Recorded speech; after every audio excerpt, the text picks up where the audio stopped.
Assalamualaikum warahmatullahi wabarakatuh. Salam sejahtera, salam perjuangan, salam laka berbau pintar jauh bersih. Saudari-saudari gili, வணக்கம் செம்மிய huaran mania hauma khaifalaikum mana bila syukran mararan huaran inturan mendai caran tacau.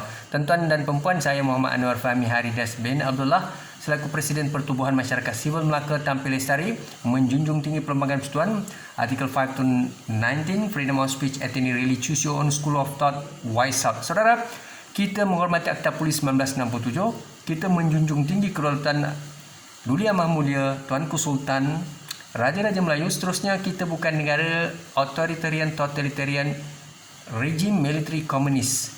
Saudara, negara Malaysia mengamalkan demokrasi raja berperlembagaan. Saudara, maka hari ini saya akan berkongsi pandangan berkaitan dengan fahami pola politik Malaysia sebelum PRU 15.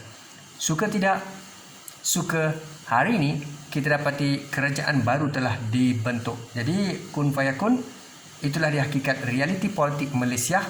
Di antara Yang Berhormat Datuk Seri Yang Amat Berhormat Datuk Seri Ismail Sabri Yaakob versus Datuk Seri Anwar Ibrahim. Tuan-tuan dan perempuan, kita akan terus melayari apakah isu yang ingin saya sampaikan.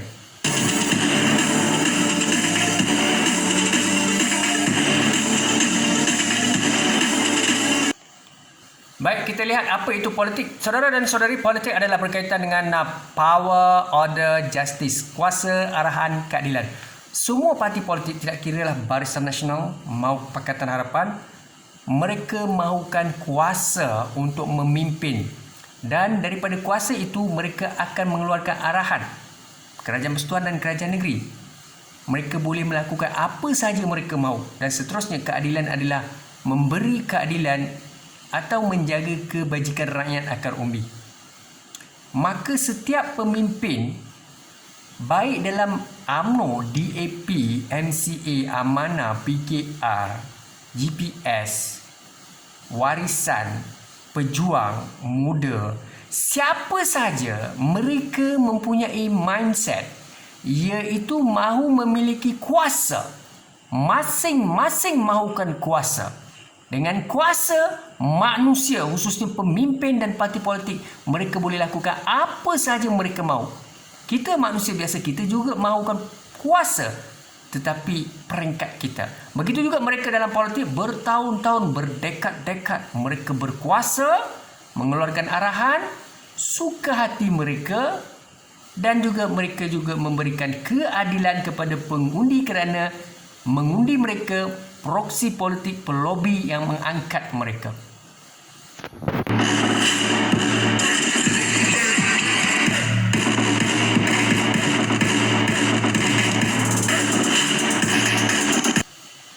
Baik tuan-tuan dan perempuan, impian ahli politik Malaysia, ahli parlimen dan adun di Malaysia, mereka menjadikan politik sebagai kerjaya, career.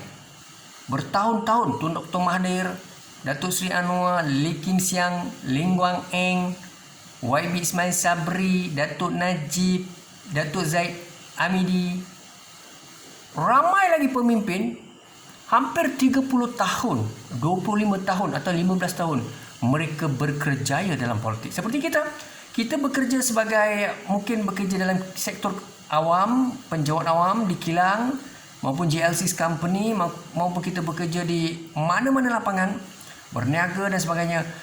Dan ahli politik ini mereka cerdik, licik. Mereka membuat duit dalam membina karier, mengejar cita-cita mereka, mengumpul harta.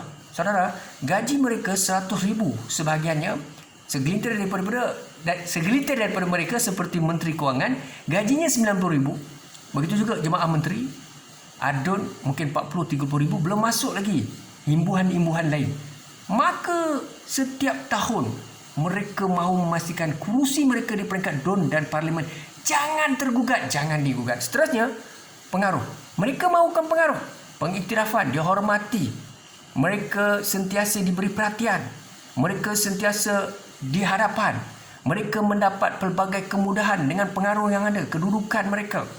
Maka mereka sentiasa akan dapat menjadi first class citizen ataupun mereka-mereka yang diberi pengiktirafan.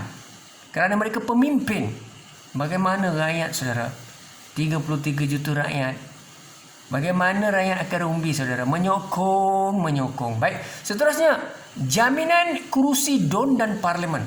Saudara, impian ahli politik di Malaysia, mereka bimbang, khawatir sekiranya kerusi DUN dan Parlimen mereka dalam pilihan raya pada ketika itu mereka tak dapat, nama mereka tidak diangkat oleh Presiden Parti, baik dalam Barisan Nasional maupun Pakatan Harapan. Mereka bimbang. Jadi setakat mana, semampu mana mereka boleh rapat dengan Presiden, mereka rapat. Menjulang tinggi Presiden, mereka menjulang tinggi. Baik Pakatan Harapan maupun Barisan Nasional.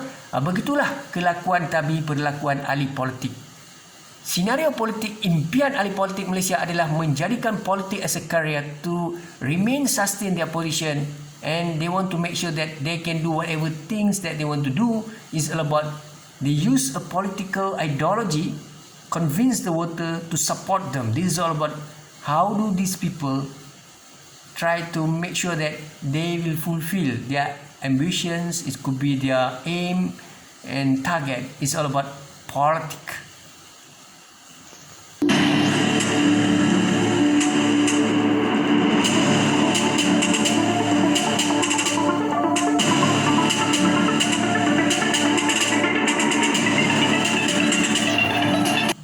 Baik, kita lihat apa yang berlaku dalam senario politik Malaysia ini. Pelbagai pihak, think tank, profesor, opinion leader, student leader, penganalisis politik, siapa saja, video viral, ya, mereka bercakap setiap hari. Kita melihat apa yang berlaku dalam senario politik Malaysia.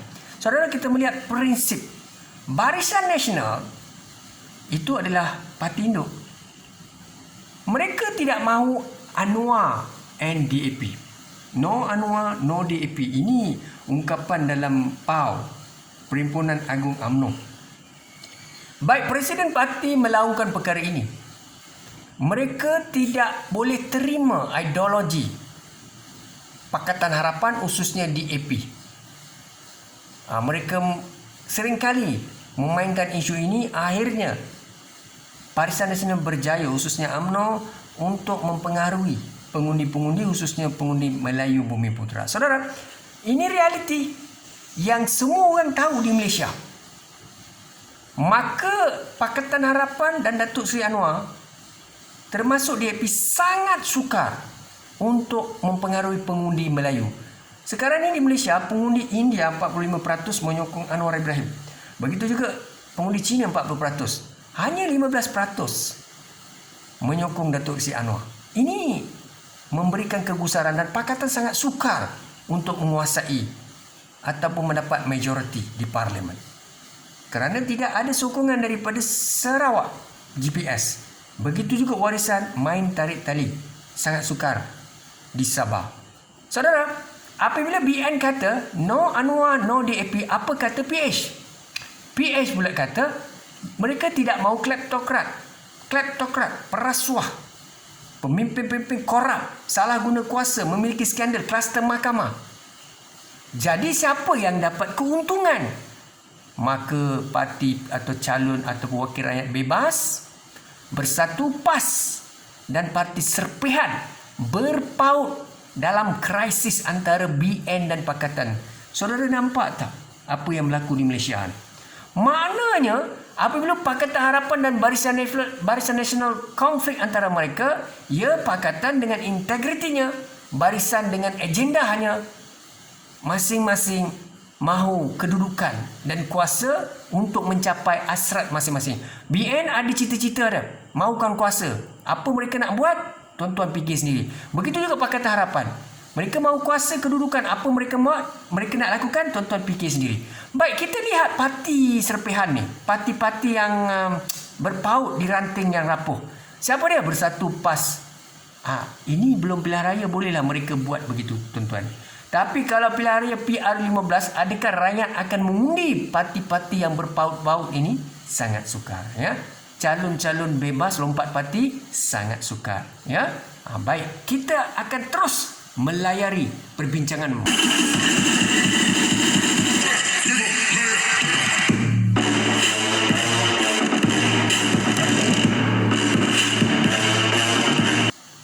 Baik tuan-tuan dan puan-puan, apa yang mampu saya katakan adalah tahniah Sabas kepada Yang Amat Berhormat YB Ismail Sabri Yaakob yang telah mendapat pengiktirafan perkenan Tuanku Sultan dan Raja-Raja Melayu menjadi Perdana Menteri Malaysia.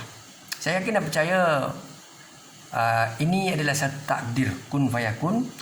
Kita merancang sedang Allah Maha Perancang. Namun demikian, Perdana Menteri yang sedia ada ini akan lalui pelbagai cabaran dan ujian. Liku-likunya bukan mudah untuk menjadi Perdana Menteri Malaysia dalam keadaan krisis COVID, krisis ekonomi, krisis masyarakat, krisis kepercayaan, krisis integriti, krisis kleptokrat, krisis ketulisan rasuah, krisis pandemik, macam-macam. Jadi bukan mudah. Tekanan daripada pembangkang, kerusi parlimen yang bukan begitu kukuh, tak kira lah Pakatan Harapan menjadi kerajaan ataupun Barisan Nasional. Memang ada masalah di Malaysia ini sekarang ni kerana apa-apa boleh berlaku. Wal ima, kalaupun Tuanku Sultan dan Raja-Raja telah memberi peringatan, namun kita tidak tahu apa akan berlaku di Dewan Rakyat, Dewan Negara, khususnya di Parlimen. Melainkan Tan Sri ataupun disebutnya Yang Amat Berhormat Datuk Seri Ismail Sabri Yaakob ini melakukan perkara yang sama apa yang dilakukan oleh Tan Sri Muhyiddin Yassin, iaitu darurat, Parlimen tidak bersidang.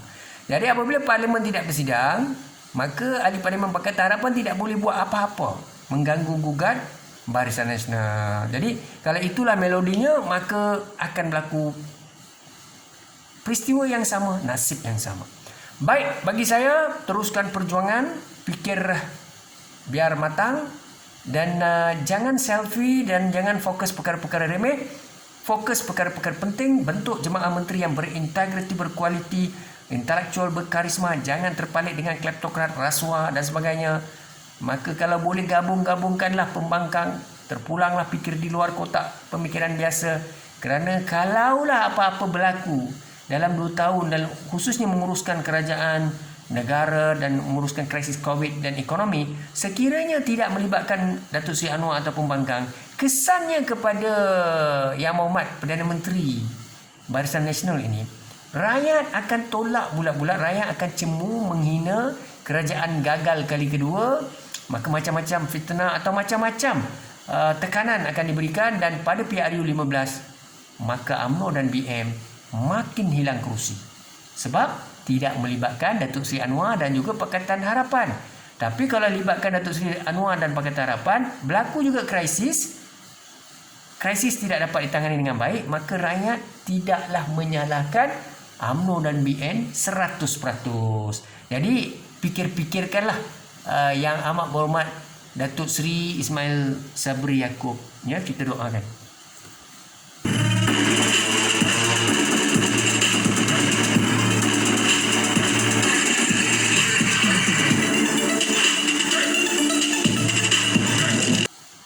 Baik, kepada Datuk Seri Anwar Ibrahim, as a good leader you should become a good listener. Listening is very important rather than hearing. Even though you are a good leader, charismatic leader, will respect you. It could be anyone respect you. It is all about time to make a change. Datuk Seri Anwar banyak kali menyatakan ada number, ada keyakinan, boleh menang, boleh menjadi kerajaan daripada 1998 sampai 2021. There is a failure and failure. Datuk Seri Anwar tidak ada masalah kalau nak menjadi PM ke-10, pencalonan saja. Kita tidak tahu. Kita merancang sedang Allah Maha Perancang. Sebab failure demi failure. Apa pun bagi saya, pesan saya pada Datuk Seri Anwar, tidak jadi kerajaan tidak mengapa. Tidak jadi Perdana Menteri tidak mengapa. Tidak penting. Yang pentingnya integrity, accountability, memerangi rasuah, ketirisan, kleptokrat. Itu cukup. Nak jadi kerajaan dekat Malaysia ni bukan mudah. Nak jadi Perdana Menteri lagi bukan mudah. Nanti kita akan tengok apakah dia. Jadi bagi saya jangan bersedih sangat, tetapi tolonglah dengar cakap saya. Pastikan ada Sri Kandi ataupun pelapis-pelapis disebut succession planning. Maknanya kalau Datuk Seri Anwar, apa-apa berlaku pada Datuk Seri Anwar ataupun mana-mana pemimpin, siapakah dia pemimpin pelapis yang patut diangkat kredibilitinya, karismanya? Tak ada. Habis Datuk Seri Anwar tak ada dalam sistem itu, maka memang tak ada dalam PKR pemimpin ikon. Ini masalah besar untuk PKR dan Pakatan Harapan. Fikir-fikirkan nasihat saya. Ya? Baik.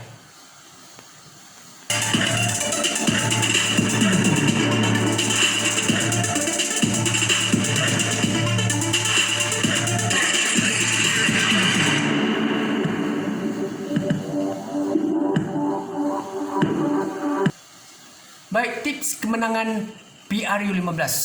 Masing-masing mau menang. Barisan Nasional, Pakatan Harapan, Bebas, GPS, Warisan, semua nak menang. Baik, kita tengok apa tips kemenangan PRU15.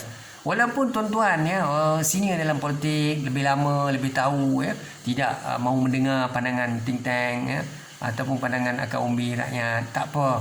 Hari ini saya nak share saja. Yang pertama adalah isu berkaitan dengan politik di Malaysia. Yang pertama, kita perlu tahu bagaimana caranya menghormati raja-raja Melayu. Cakap saja, tapi jangan tak buat. Hormat institusi raja-raja Melayu.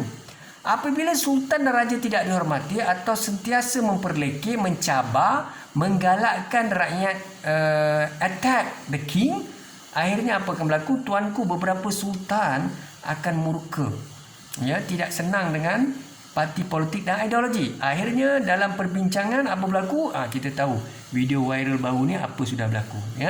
Ada tuanku, ada juga raja-raja Melayu, baginda raja-raja Melayu, Tuanku Sultan, memang mempunyai pandangan-pandangan peribadi terhadap parti politik dan tokoh-tokoh politik. Sebab itulah saya kata, belajar bagaimana menghormati raja-raja Melayu. Suka tidak suka tuan-tuan, raja-raja kita, raja berperlembagaan, kita mesti hormat. Kalau kita pandai jaga raja, sultan, ambil hati mereka, begitulah bagaimana BN. Tapi setakat mana BN boleh bertahan, kita tidak tahu. Mungkin dalam pilihan raya BN ada masalah besar. Baik saudara, masyarakat majmuk. Yang keduanya, baik BN atau PH, perlu faham di Malaysia ni memang kita ada silang budaya. Tolong jaga kaum. Dia tidak boleh bergantung kepada Melayu saja. Kita perlu jaga India dan China. Sebab undi ni datang daripada Melayu, India, China, Sabah, Sarawak. Kalau parti politik atau pemimpin atau presiden dangkal, ungkal, tidak mau belajar, memang sukarlah dapat solid majority. Seterusnya, Sabah dan Sarawak. Kita ada Sabah dan Sarawak seperti saya kata tadi. Tolonglah jaga. Jadi sekarang ni macam mana BN boleh menang, PH perlu belajar daripada BN. Faham-faham saja. GPS, sokong padu. Warisan, sokongan dia rapuh. Kejap nak, kejap tak nak. Kejap bersyarat, kejap nak jadi Perdana Menteri. Yang nak jadi Perdana Menteri Datuk Seri Anwar. Tapi Datuk Seri Syafiee pun nak jadi Perdana Menteri. Salah ke? Tak salah. Sebab kenyataan Datuk Seri Syafiee itu ada nas dia, kebenaran dia. Tetapi sangat sukar. Dari segi senioriti, harapan Datuk Seri Anwar belum tercapai. Tiba-tiba Datuk Seri Syafiee Abdal mahu GPS. Tapi GPS Sarawak juga akan ada cita-cita nak jadi Perdana Menteri. Nanti dia akan fikir, kenapa Datuk Seri Syafiee saja nak jadi PM, saya pun nak jadi PM. Sangat konflik. Politik sangat sukar. Baik, seterusnya parti politik perlu faham sensitiviti Bumi Putera Melayu. Tuan-tuan suka tak suka, kena hormat Bumi Putera Melayu ni. Yang kita sebut ketuanan Melayu. Ada pihak tidak suka keyword sini, saya faham. Tapi suka tak suka, tuan-tuan perlu terima hakikat kerana Bumi Putera adalah populasi yang sangat ramai. Sangat sukar apabila kita tidak menjaga sensitiviti ini, menggugat hak pribumi ataupun mempertikai hak mereka, mempertikai banyak perkara, isu-isu agama, isu bahasa, isu kemudahan dan sebagainya. Ini akan menimbulkan kegusaran, kebencian di kalangan masyarakat. Jadi kita perlu belajar. Suka tak suka perlu menghormati Perlembagaan Persekutuan dan hormati Bumi Putera Melayu. Begitu jugalah. Seterusnya, penjawat awam. Penjawat awam sudah selesa dengan Barisan Nasional hampir 61 tahun, 62 tahun. Mereka ni memang kebanyakannya pegawai-pegawai ketua jabatan yang dilantik semua, yang lantik kerajaan BN, lantik mereka. Jadi sudah pastilah lama mereka lebih setia pada BN. Jadi Pakatan Harapan bukan mudah. Lagi-lagi DAP ada di belakang Datuk Seri Anwar.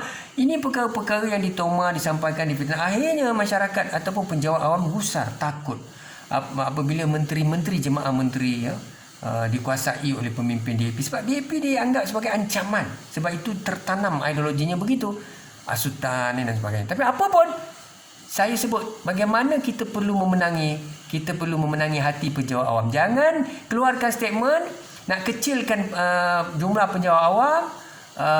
Tidak perlu kementerian itu, kementerian ini, dan ini kerja dahulu Pakatan Harapan. Bila pemimpin DAP keluarkan kenyataan macam tu, ya, menyebabkan ramai penjawat awam marah. Begitu juga isu Bumiputera. Ini saya sebut sebab saya dipahamkan, dimaklumkan begitu, ya. Isu bawa Abu Chimpeng ke Malaysia. Ini semua perkara-perkara sensitif. Tidak ada keperluan buat apa cari masalah. Nak perintah Malaysia, nak dapat sokongan Melayu. Tetapi dalam masa yang sama tidak menjaga sensitiviti, membuat Melayu marah. Ini DAP perlu belajar. Pahit, memang pahit. Kena terimalah. Baik, seterusnya. Agensi berkuasa. Pihak berkuasa. Ya, baik tentera, baik pihak kuasa custom, immigration, ya, polis, ya. Apapun, majoriti adalah Malay Bumiputera. Ya, tuan-tuan perlu faham. Jadi kalau Pakatan Harapan nak memimpin sangat di Malaysia, ingat ada frontliner. Siapa frontliner tu? Majoriti adalah Bumiputera. Jadi kena hormat juga, kena faham Akta Polis 1967. Jangan langgar undang-undang, ya, jangan cabar. Jadi bila cabar ketua polis, cabar ketua polis negeri dan sebagainya, jadi pihak berkaitan ada kuasa. Mereka memerhati. Mereka melihat kerajaan dan kualiti kepimpinan. Di situlah kesilapan. Sebab tu saya kata, tips kemenangan begini. Pikir-pikirkan dengan sabar dan tenang. Jangan melata.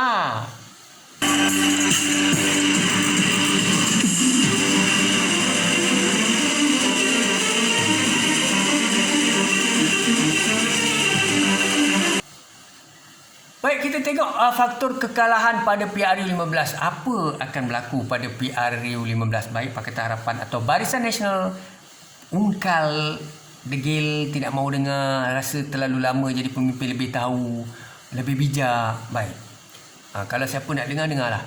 Baik, faktor kekalahan. Yang pertama, mencabar Raja-Raja Melayu. Ya, tidak menghormati Raja-Raja Melayu, ya, cuba perkotak-katikkan. Ini masalah, ya. Kemudiannya tidak menjaga sensitiviti Bumiputera. Saya sebut dah tadi. Ambil hati Bumiputera. Hormat. Dan tak boleh buat apa, tuan-tuan, sebab memang populasi utamanya di Malaysia Bumiputera. Kena hormatlah. Kemudiannya Raja-Raja Melayu, tolonglah hormat, ya. Baik, seterusnya amalan kleptokrat. Okey. Mana-mana parti politik pemimpin adun ahli parlimen yang mengamalkan ada kluster mahkamah, kemungkinan untuk menang itu kurang, tipis. Percayalah cakap saya.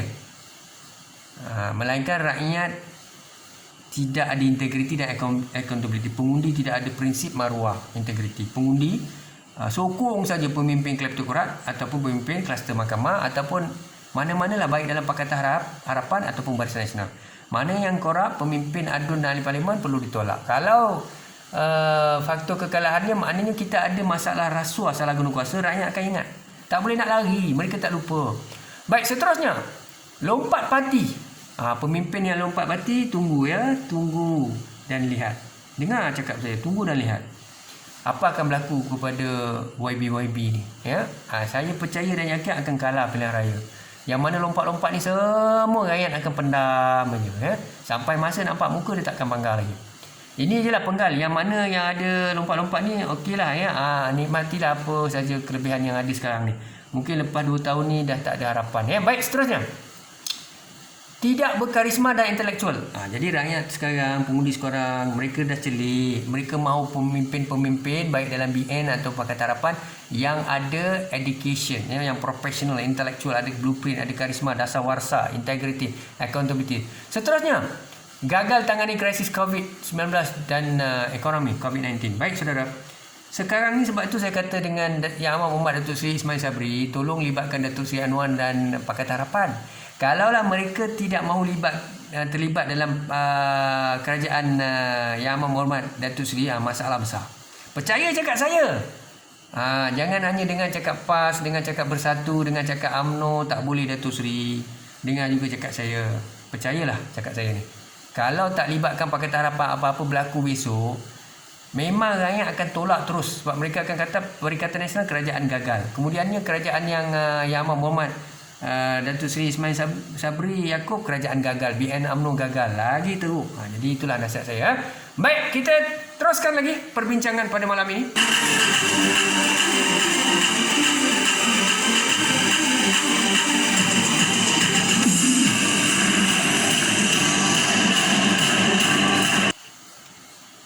PRU 15 bentuk kerajaan. Jadi kita nak tengok apa akan berlaku corak. Ini jangkaan ramalan saya. Tuan-tuan boleh setuju tidak setuju, atau tuan-tuan perlekeh saya, tidak ada masalah.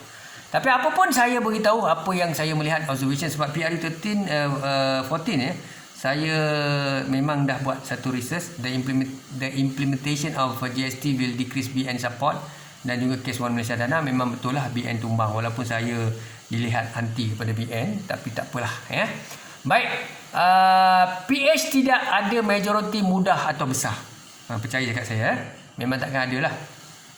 Sebab memang tak ada support daripada GPS, kemudiannya sukar lah ya, kerana DAP juga tidak lestari ya, sangat sukar. Pengundi Melayu juga jauhkan diri. Macam mana PH nak dapat majoriti? Baik, seterusnya BN tidak ada majoriti mudah besar. Betul. BN takkan ada, UMNO lagi tak ada. Sebab isu kleptokrat ya, salah guna kuasa, kemudiannya isu-isu rakyat tengah marah ya. Lagilah kalau COVID gagal diatasi dan sebagainya ya. Apa lagi, sebab undi India dan China pergi pada PH. Tadi PH tak dapat undi Melayu. Nampak ni. Jadi dua-dua tak ada kuasa. Tak percaya? Tak apalah, tunggulah pilihan raya. Baik, calon bebas kecundang atau lompat parti tewas PRU 15. Ini saya dah maklumkan tadi. Mana-mana calon ya yang bebas lompat-lompat parti ni, jangan ingat election akan datang akan menang. Tak percaya? Tuan-tuan tengok. Jadi itu saja perkongsian malam ini. Semoga maju jaya kepada Barisan Nasional dan Pakatan Harapan. Ingatlah, kita bukan negara otoritarian rejim komunis militeri. Jangan ugut, jangan peras, jangan cuba-cuba menafikan hak rakyat, kerana Tuanku Sultan dan Raja mengalu-alukan pandangan akar rumit, think tank, opinion leader, presiden NGO dan sebagainya. Tuan-tuan, ini negara demokrasi berparlimen. Jadi kita hormati Akta Polis. Respect saya respect tuan-tuan. With that, syukran dan terima kasih. Assalamualaikum warahmatullahi wabarakatuh.